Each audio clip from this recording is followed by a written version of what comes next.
Hello and welcome to my YouTube channel exam point of view. तो दोस्तों, आज जो मैं इम्पोर्टेंट क्वेश्चंस लेके आया हूँ जीके के रिगार्डिंग, जो आपको अकाउंट असिस्टेंट में ज़रूर इसमें कोई ना कोई क्वेश्चन ज़रूर मिलेगा। तो दोस्तों, ये सीरीज़ ज़रूर आप देखना, आपको इससे बहुत हेल्प मिलेगी। तो चलो स्टार्ट करते हैं। वो क्वेश्चन जो मैं आपके लिए स्पेशली लेके आया हूँ, इससे आगे भी बहुत सारी सीरीज़ लेके आए हूँ जो आपके लिए एग्ज़ाम के लिए आपको हेल्प करेगा उसमें करने के लिए। ठीक है, तो चलो स्टार्ट करते हैं। तो जो पहला क्वेश्चन मैं लेके आया हूँ, एक सेकेंड के अंदर रुको आप ज़रा। हम्म, हाँ चलो ठीक है। पहला क्वेश्चन लेके आया कि ये Kailasanatha temple is in which among the following cave. अभी बोलते ये जो कैलाशनाथा टेम्पल है ये कौन सी केव में है, तो ये हमें पता होना चाहिए। हमेशा ये जो केव्स वगैरह एलोवेरा केव, एलिफेंटा केव, वहाँ से क्वेश्चन आता है। ये जो हमारा एग्ज़ाम हुआ था क्लास फोर्थ का, वहाँ पे भी क्वेश्चन पूछा गया था। एलोवेरा और एलिफेंटा केव से क्वेश्चन पूछा गया था, इसलिए मैंने ये क्वेश्चन लेके आया हूँ। ठीक है, तो ये कहाँ पे है कैलाशनाथा टेम्पल? तो ये है हमारा कहाँ पे, एलोवेरा केव के अंदर। अब ये एलोवेरा केव के अंदर है, बट ये एलोवेरा केव कहाँ पे है ये हमें पता होना चाहिए। तो Kailasanatha temple is one of the largest rock cut ancient Hindu temple. तो ये कौन सा टेम्पल है? हिंदू का one of the largest rock cut ancient पुराना हिंदू टेम्पल है, लोकेटेड इन एलोवेरा। एलोवेरा कहाँ पे है? ये है महाराष्ट्र है, इंडिया के अंदर तो है बट महाराष्ट्र के। एलोवेरा केव्स कहाँ पे हैं? ये हैं कहाँ पे?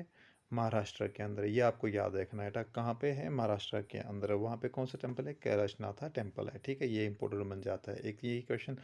दूसरा क्वेश्चन जो हमारा वो ये है कि how many women member can be nominated by Lieutenant Governor of Jammu and Kashmir to the Legislative Assembly of J&K। ये क्वेश्चन जो Jammu and Kashmir reorganization act है वहाँ से लिया हुआ है। अब ये कहता है कि जो हमारे लेफ्टिनेंट गवर्नर है वो कितनी वुमेन को नॉमिनेशन दे सकते हैं कहाँ पे? लेजिस्लेटिव असेंबली के अंदर। तो वो कितने को दे सकते हैं? वो है दो के अंदर। ठीक है, ये इंपॉर्टेंट बन जाता है क्योंकि वुमेन के क्वेश्चन ज़्यादा पूछे जा रहे हैं। अभी जो एग्ज़ाम्स हो रहे हैं गवर्नमेंट के, जितने भी मैक्सिमम कहीं ना कहीं वुमेन के रिलेटेड एग्ज़ाम में क्वेश्चन आता ही आता है, इसलिए मैंने ये क्वेश्चन उठाया हुआ है। एक ये बात रखना। दूसरी ये पता आपको, ये लेफ्टिनेंट गवर्नर कौन है J&K की, ये आपको पता है। ठीक है, और अब इसके बारे में बताता हूँ कि ये according to Jammu and Kashmir organization act. आप एक बार ये ऑर्गेनाइजेशन एक्ट पढ़ना, उसके अंदर क्या क्या चीज़ें और भी बहुत सारी चीज़ें हैं, मगर ये भी मुझे लगता है यहाँ से क्वेश्चन आ जाएगा।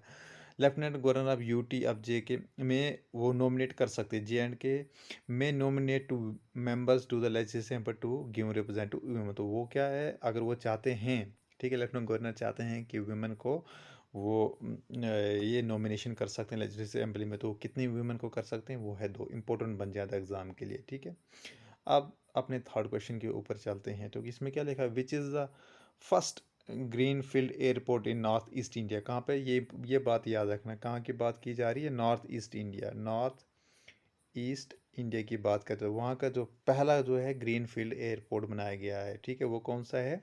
वो है पैक्योंग एयरपोर्ट। और ये पैक्योंग एयरपोर्ट कहाँ पे? ये है सिक्किम के अंदर। इंपॉर्टेंट बन जाता है क्योंकि सिक्किम के अंदर पहला एयरपोर्ट है जो ग्रीन फील्ड बना है, और उस एयरपोर्ट का नाम क्या है? पैक्योंग एयरपोर्ट। ये बात याद रखना। ठीक है, ये करंट अफेयर के लिए मोस्ट इंपॉर्टेंट क्वेश्चन है जो एग्ज़ाम में कहीं ना कहीं आपको मिलेंगे मुझे 110% श्योरिटी है कि ये क्वेश्चन एग्ज़ाम में पूछे जाएंगे। ठीक है, आप चलते हैं अपने नेक्स्ट के ऊपर। ठीक है, फोर्थ क्वेश्चन जो आपके लिए मैं इंपॉर्टेंट लेके आया हूँ वो ये है कि read the following statement with the reference to census of India. जो इंडिया के सेंसस हुए, and choose the correct option. अब जो इंडिया की सेंसस हुई है 2011, और वो दूसरी सेंसस कब होने वाली है? तो इसी 2021 में होने वाली है। बट इसमें जो इंपॉर्टेंट चीज़ है कि आपको याद रखना, वो मैं आपको बता देता हूँ। देखो क्या लिखा है, कौन से दो स्टेटमेंट दी हुई है और इनमें से कौन सा करेक्ट है कौन सा फॉल्स है, वो आपको बताना है। ठीक है, the 15 Indian census will be conducted in 2021 में। एक ये बात स्टेटमेंट दिया हुआ है, दूसरा स्टेटमेंट ये दिया हुआ है कि द सेंसस जो इंडिया का होगा 2021 में will be conducted in 2 phase, 2 phase में कंडक्ट होगा। अब इन दो स्टेटमेंट के ये ट्रू है या फॉल्स ये बताना। तो इसमें क्या है आंसर? ये है, आंसर ये है कि पहला जो स्टेटमेंट दिया है वो फॉल्स है, और दूसरा क्या? ट्रू है। ये क्या है, जो 2021 में अभी जो सेंसस होगी तो वो क्या होगी? 2 फेजेस में। क्या होगी? 2 फेजेस में होगी, वो 2 फेजेस में होगी। बट ये 15 इंडियन सेंसस नहीं होगी। ठीक है, तो ये कौन सी होगी? मैं आगे इसके एक्सप्लेनेशन भी लेके आया हूँ, वो भी बता देता हूँ। ठीक है, एक्सप्लेनेशन में मैंने लिखा है कि जो 2021 में सेंसस होगी वो कौन सी सेंसस होगी? 16 सेंसस ऑफ इंडिया। और जो 2011 में सेंसस हुई थी वो कौन सी 15 थी। तो पहला स्टेटमेंट जो हमारा क्या होता है, गलत हो जाता है। अब ये बोलता है कि it will be conducted into phase 2, ठीक है। दूसरा स्टेटमेंट ठीक है, तो कि जो 2021 वाली सेंसस होगी तो वो क्या है, पहली बात ये कि वो कौन सी है, 16 सेंसस ऑफ इंडिया हो रही है, और वो क्या है, 2 फेजेस में हो रही है। 2 फेज में हो रही है, कौन कौन से फेज लिए हुए हैं। फर्स्ट फेज में कब से कब तक होगा, मार्च से लेकर कहाँ तक, सितंबर तक, ठीक। एक ये फेज़ बना, और दूसरा फेज़ कौन सा है, जो होगा 9 से लेकर 28 तक चलेगी। 2021 की बात कर रहा है। एक चलेगी सेकंड वाली जो है वो 9 से लेकर 28 तक, और दूसरी पहली जो फेज़ है वो कब तक, कब से कब तक है, मार्च से लेकर सितंबर तक। तो ये बात आपको सेंसस के बारे में, जो अभी जो सेंसस हो रहा है इसके बारे में, और इसके अलावा जो 2000 सेंसस के बारे में आप पूरी जानकारी रखना, ठीक है। वहाँ से क्वेश्चन भी उठाए जाएंगे, ये भी पूछ सकते हैं। इसके चांसेस ज़्यादा आने, इसके क्वेश्चन के आने के चांसेस ज़्यादा हैं, ठीक है। एक तो कौन सा, ये 16 सेंसस होने वाला है, दूसरा ये 2 फेजेस में कंडक्ट होगा।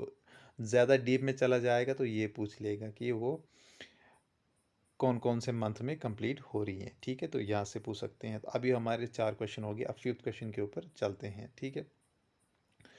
दोस्तों एक और बात है जो आपको याद रखना, कि ये वो क्वेश्चन मैंने लिए हुए हैं जो ख़ास मुझे लगता है कि अभी तक जो क्वेश्चन है, जितने भी एग्ज़ाम हुए हैं उनके हिसाब से मैंने अपनी इंटरप्रिटेशन जो की हुई है कि यहाँ से क्वेश्चन डेफिनेटली पूछा जाएगा। तो आप फोकस करना इन पे ज़्यादा, इन क्वेश्चनों के ऊपर ज़्यादा फोकस रखना अपना, ठीक है। अब देखते हैं 5th question, which of the following temple in J and K is locally known as Pandava temple. अब देखो जो पांडवा टेम्पल है उसको लोकली क्या बोला जाता है, ठीक है। पांडवा टेम्पल के पहले भी जो कॉन्टेस्टेंट का एग्ज़ाम हुआ था वहाँ पे इस पे क्वेश्चन पूछा गया था।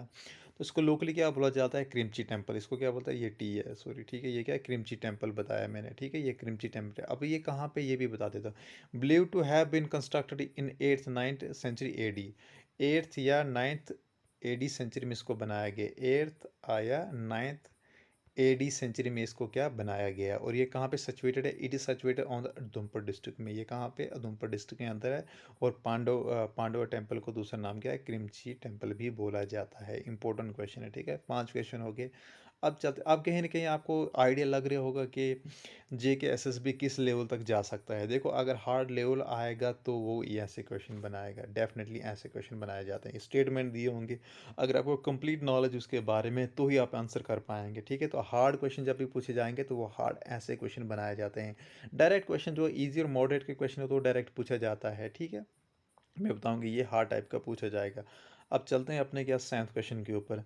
विच मशरूम वराइटी ऑफ जे के लोकली नोन एज ठुंठू, ठीक है। इसको लोकल लैंग्वेज में क्या बोला जाता है, ठुंठू। ये एक ऐसी मशरूम है जे एंड के की वराइटी है। इट हैज़ मेडिकली बेनिफिट, ठीक है। उसका क्या मेडिकली बेनिफिट, वो कौन सी मशरूम है, ये उसका नाम बताना है, किस प्लेस की मशरूम है वो जो फेमस है, ठीक है। तो ये है डोडा गुची मशरूम, ठीक है। जो डोडा में, जो एस्पिरेंट्स डोडा में रहते हैं, ठीक है, उनको इसके बारे में पता है। वहाँ के लोकल लोग क्या करते हैं, फॉरेस्ट में चले जाते हैं। इसका एक सीज़न, पर्टिकुलर सीज़न होता है, आई थिंक मार्च के स्टार्टिंग से ही, एंड ऑफ फरवरी बोल सकते हैं, एंड ऑफ फरवरी से शुरू होता है। ये कहाँ तक चलता है, मार्च अप्रैल मई, मई लास्ट तक चलता है, ठीक है। और लोग जंगलों से इनको स्पेशली लेके आते हैं, और इनकी मेडिसिन के लिए बहुत बेनिफिशियल है, और इनकी कॉस्ट भी बहुत ज़्यादा है, इंटरनेशनल मार्केट में बहुत ज़्यादा कॉस्टली। और इसके बारे में एक्स्ट्रा चीज़ मैं अभी आपको बताने वाला हूँ, वो क्या है, JK government has recently taken initiative. अभी जो गवर्नमेंट, जेके की जो गवर्नमेंट, वो अभी इनिशिएटिव भी ले रही for the GI tag of Doda Gucci. जो डोडा की जो गुची है उसको जीआई टैग दिया जाएगा, ठीक है। तो इसलिए इंपॉर्टेंट बन जाए, एक क्यों इंपॉर्टेंट बन जाता है, क्योंकि इंटरनेशनली मार्केट में इसकी कॉस्ट बहुत ज़्यादा। और ये क्यों ज़्यादा, इसलिए क्योंकि ये इसके बहुत सारे मेडिसन के तौर पे बेनिफिट्स हैं, ठीक है। इसके एज ए मेडिसन, इसके मेडिसन बनाई जाती हैं, ठीक है। इसलिए इंपॉर्टेंट क्वेश्चन है, ठीक है। मार्क कर लेना है इस क्वेश्चन को, ठीक है।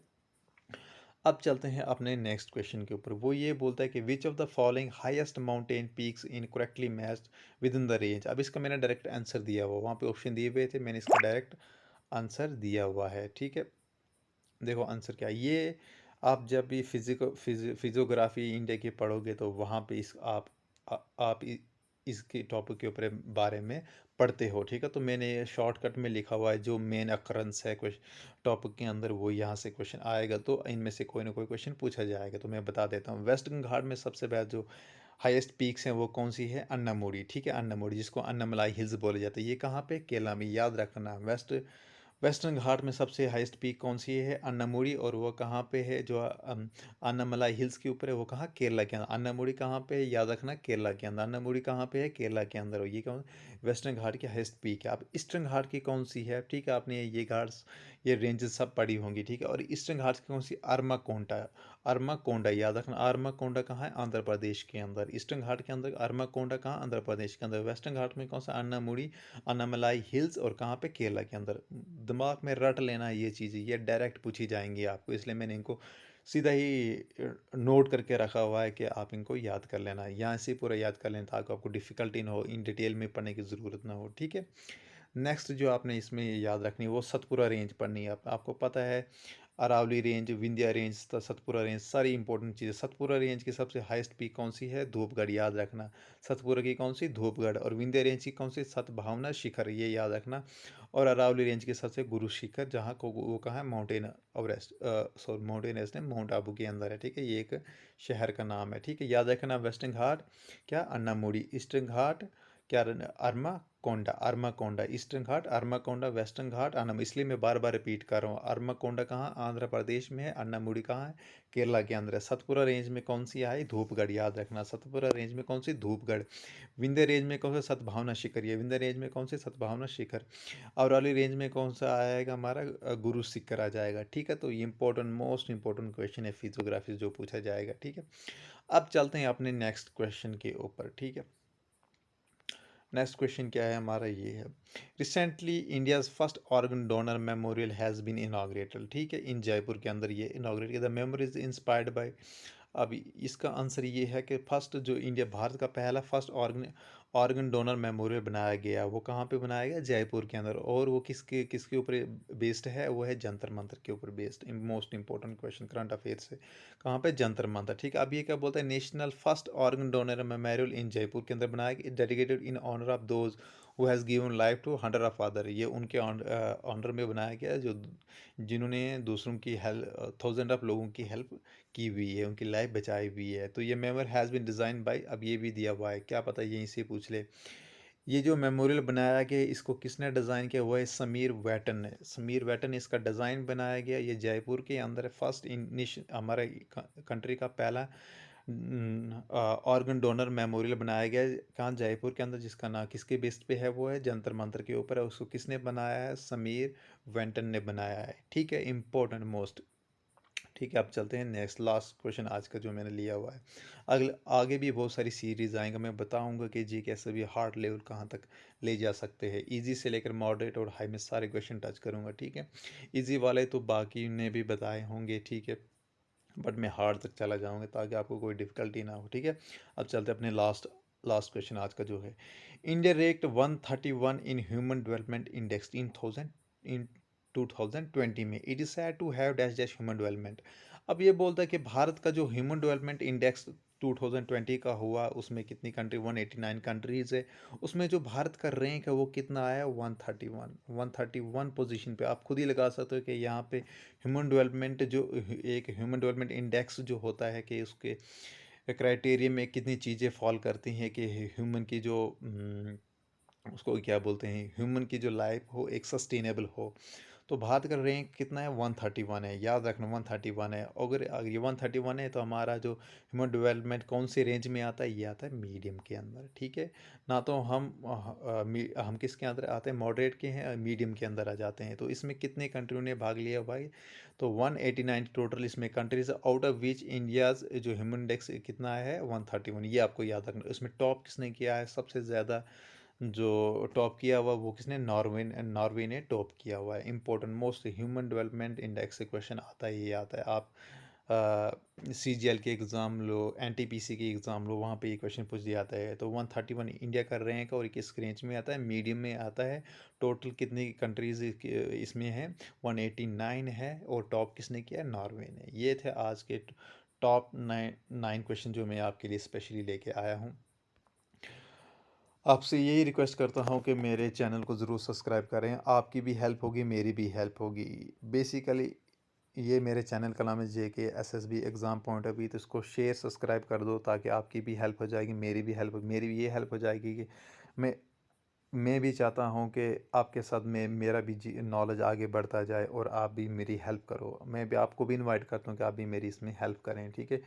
मिलकर ये अपने जो एग्ज़ाम्स हैं, जितने जितने आने वाले एग्ज़ाम में उनमें हेल्प किया की जाए, ताकि ये वो लोग जो हैं जो कोचिंग अफोर्ड नहीं कर पाते हैं, जिनके पास उतना फाइनेंशियली वो स्ट्रांग नहीं है कि वो कहीं जो सिटी में जाकर कोचिंग ले लें, ताकि उन तक ये मैसेज पहुंच जाए कि जो गवर्नमेंट एग्ज़ाम्स होते हैं वो किस लेवल तक जा सकते हैं। इजी तो आपको हर कोई बता सकता है, बट हार्ड किस लेवल तक जा सकते हैं आपको मैं बता देता हूँ। जो क्लास फोर्थ का एग्ज़ाम हुआ था उसमें से जो जीके का सेक्शन था, एक सेकंड के अंदर रुको ज़रा। जो जीके का सेक्शन था, जीके का स्पेशली जीके का सेक्शन, उसमें से जो 40 क्वेश्चन थे, 40 में से मैं आपको लिख के देता हूँ कि वहाँ पे जो 20 क्वेश्चन बोलूँगा मैं, 20 और 20 से लेकर 25 क्वेश्चन ऐसे थे जो बिल्कुल हार्ड क्वेश्चन में मैं मानता हूँ। क्यों? क्योंकि उसमें क्या था, क्वेश्चन ईजी थे, बट उनको जो उन्होंने ईजी क्वेश्चन थे, वो मानता हूँ मैं ईजी क्वेश्चन थे, बट जिस तरीके से उन्होंने पूछा है उन क्वेश्चन को घुमा फिरा के, अगर आपको उनके बारे में डीप नॉलेज नहीं होगा, एग्जैक्ट अगर आपका कॉन्सेप्ट क्लियर नहीं होंगे तो आप उनको सॉल्व नहीं कर सकते हो। तुक्का मारने के लिए वहाँ पे गुंजाइश नहीं बची थी। बाकी 20 क्वेश्चन ऐसे होंगे जो डायरेक्ट डायरेक्ट पूछे गए थे, ठीक है, ये मैं मानता हूँ। बट 20 क्वेश्चन ऐसे थे जो डायरेक्ट नहीं पूछे थे। कुछ क्वेश्चन इजी थे बट उनको घुमा फिरा कर इतना हार्ड बनाया गया था ताकि जो स्टूडेंट्स होते हैं उनका माइंड कहीं ना कहीं वो चेक कर रहे थे कि वो किस लेवल तक उनके कंसेप्ट क्लियर थे। तो मैं मानता हूँ कि वो उसमें से कुछ ऐसे क्वेश्चन थे जो हार्ड लेवल के थे, मैं मानता हूँ इस बात को, ठीक है, बाकी कोई माने ना माने।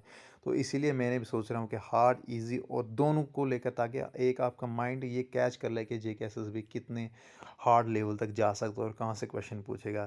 तो नेक्स्ट सीरीज भी जा रहेगी, इसके लिए आप इसको सब्सक्राइब करें और मेरी भी हेल्प करें, मुझे भी सजेशन करें कि मुझे आगे क्या क्या चीज़ों में इम्प्रूवमेंट करनी है। Thank you so much for watching my video. Okay, tata, bye.